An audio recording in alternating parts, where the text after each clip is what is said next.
vortex of making a movie. And Jerry said, Eddie, I was going to take Friday, go for it anyway, but we picked you for the film. And I felt like hugging him, but he's a guy, so I didn't hug him. Cast with less than a month before production, Eddie began an intense period of preparation.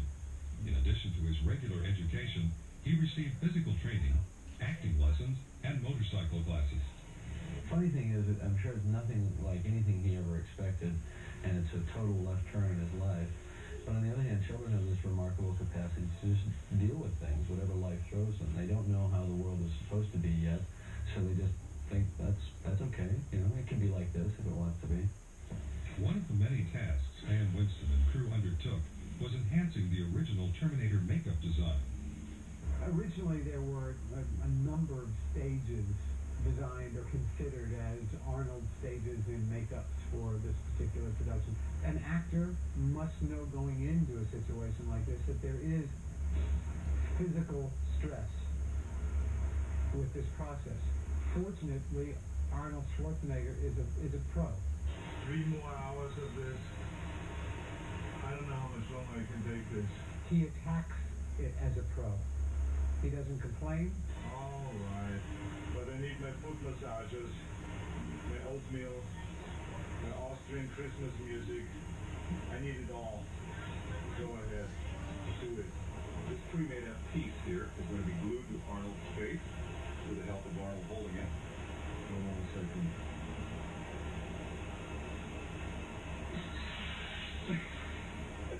Okay, now, it's the glue we use. It makes his arms pop up and get all swollen. On days when the makeup doesn't turn out 100%, I just sneak by the camera and rub a little Vaseline on the lens, and then everything looks fine. Don't tell the DP that. He gets really upset.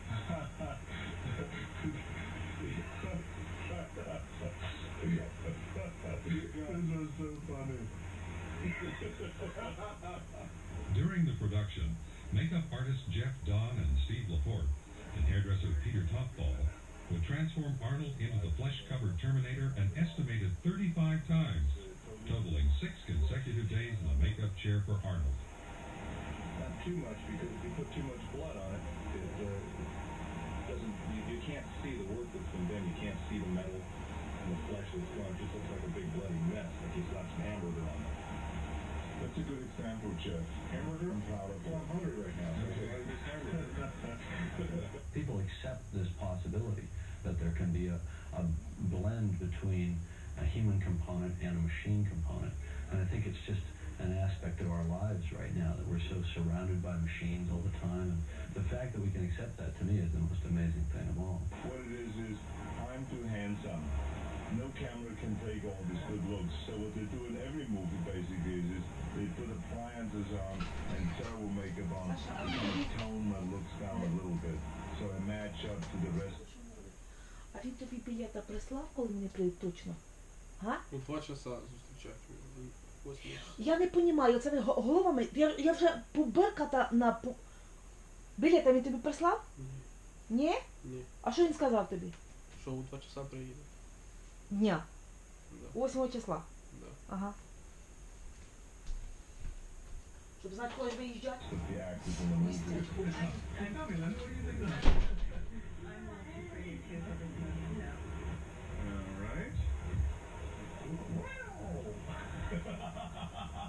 Was my breath that bad? 2.5, 3 hours and he's done. The next stage for the makeup is stage 5, 6, 7. And it's basically the same that Arnold had before, just more chrome, more appliances. He'll have his eye plugged up so he won't be able to see out of it. And it'll take probably an hour, hour and a half longer to put on. He's going to love it.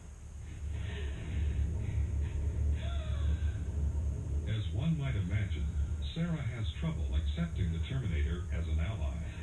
Well, she doesn't know that he's going to come back. She knows that it's a possibility, so she's ready. No affection. You know, I kept it really clean. Do you know what you're doing?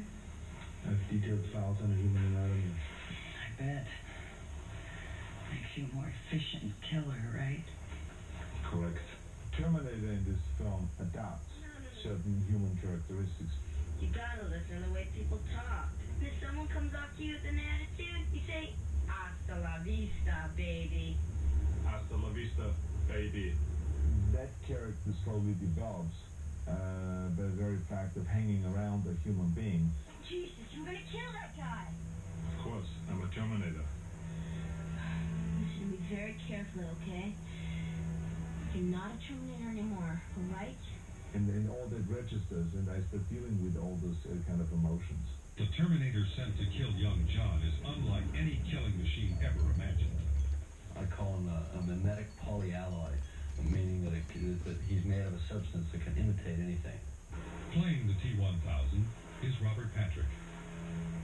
Jim was looking for somebody that was sort of a mixture between the Protector character, which was Michael Biehn in the first, and Arnold Schwarzenegger, which is the Terminator. And I think he was looking for somebody that could look like he could possibly just be a human, and yet could be a Terminator, could handle the intensity of being a Terminator. Well, I wanted to find someone who would be a good contrast to Arnold.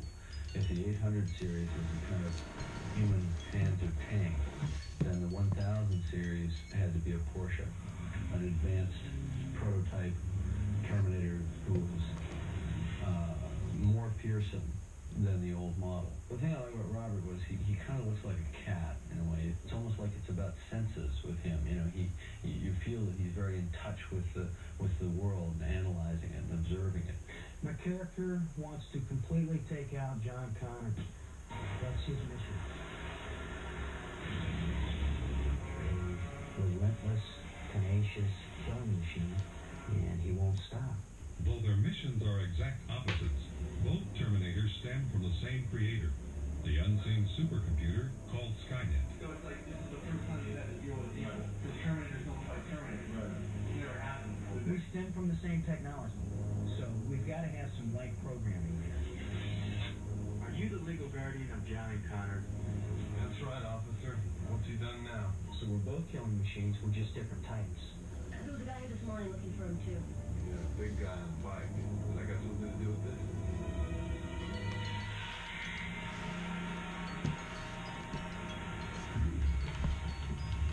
The new Terminator, really, with this new capabilities, is much more threatening.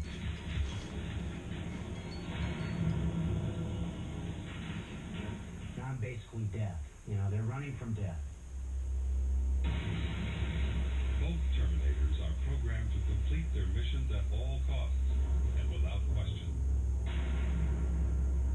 But Sarah has decided to confront her destiny and takes matters into her own hands. I need to know how Skynet gets built. Who's responsible? The man most directly responsible is Miles Bennett Dyson. She decides that the only way to stop the future that she knows is going to happen is to kill the man that builds the chip that starts the war. In a very real way, she becomes the Terminator of the second film, at least at a kind of a psychological level. For cast and crew, Terminator 2 has been more than a reunion. Has been very intense to work, and you know, a lot of night shooting and a lot of long hours and so on.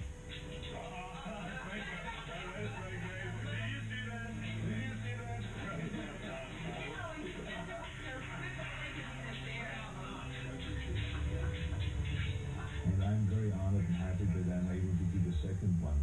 In 1984, Cameron transformed Arnold into one of the screen's most memorable villains. 7 years later, the process is reversing itself. The Terminator is becoming a protector. Ultimately, the film is about the value of human life.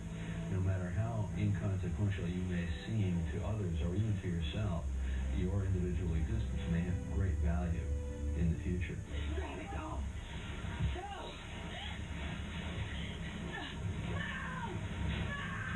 They have a job to do, protect her son, and they do it. In this particular movie, we had to duplicate every principal actor animatronically. In the scene where the Terminator must force his way past a SWAT firing squad, Stan was called upon to create an Arnold double that could withstand a barrage of gunfire. There is nothing that we can do that will actually duplicate living things. We can come close, but we can't do it exactly. incredible, huh? It's looking good. So this is considered the fact that it's going to be what we're doing is we are making animatronic duplications of living things. 2, 3, 4. Perfect. That's not, Very nice. everything's just a movie.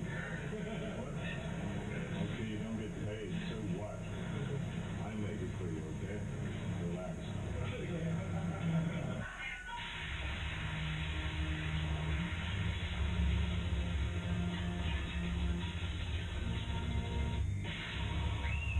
For Sarah's nightmare, Winston's crew designed and created several duplicates of Linda Hamilton, all of which were destroyed in the creation of the haunting nuclear sequence.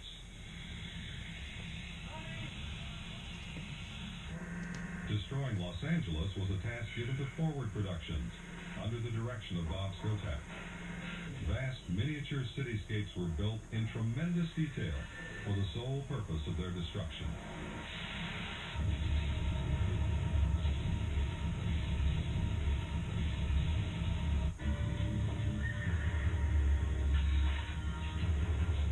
But the truly revolutionary effects involved creating the T-1000, the deadliest machine ever built. It just blew my mind. To actually see it and you go, wow, they've morphed you. You're liquid mercury man, you're liquid chrome. I don't think I'll get over it, and I totally believed it. Creating the T-1000 required the combined efforts of Stan Winston's company and Industrial Light and Magic, under the direction of Dennis Murin. At the beginning of this show, Jim had the boards already done, and you have to start with storyboards. You have to know what you're